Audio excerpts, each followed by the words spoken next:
Two major international companies are quite advanced in their efforts to open copper-nickel mines in the geologic formation in northern Minnesota known as the Duluth Complex. Stretching from Aiken County to Ely, it contains more than 4 billion tons of valuable non-ferrous metals. If these minerals are mined, experts say there's enough to keep plants producing for more than 30 years.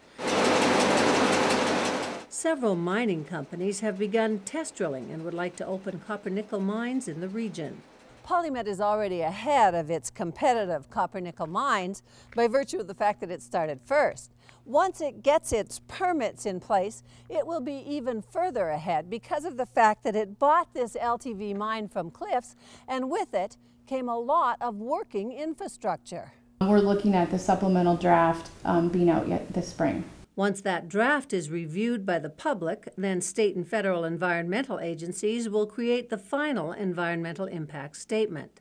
In the end of an EIS, we all see what the potential environmental impacts are, and then the state agencies use that information to move forward on permitting. Once those are completed, we can start construction. Getting to this point has taken PolyMet almost 10 years at a cost of some $46 million.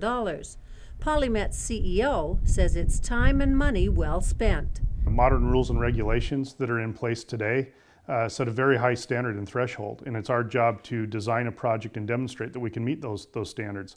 But Ian Kimmer, representing the environmental group Friends of the Boundary Waters, doesn't trust that the Minnesota Pollution Control Agency sets high enough standards to protect the environment. Well, the state agencies are okay in something the federal government wouldn't.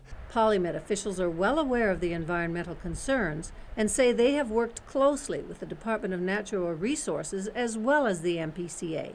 You have to meet the environmental standards, and lots of companies are looking at not only meeting them but going beyond. Scientist Paul Eager has for years studied a closed Iron Range mine site in which iron sulfide metals were exposed to air and water and leached out, contaminating the nearby watershed. There was a situation that occurred, and that we were able to learn from it, and our reclamation rules were developed after that.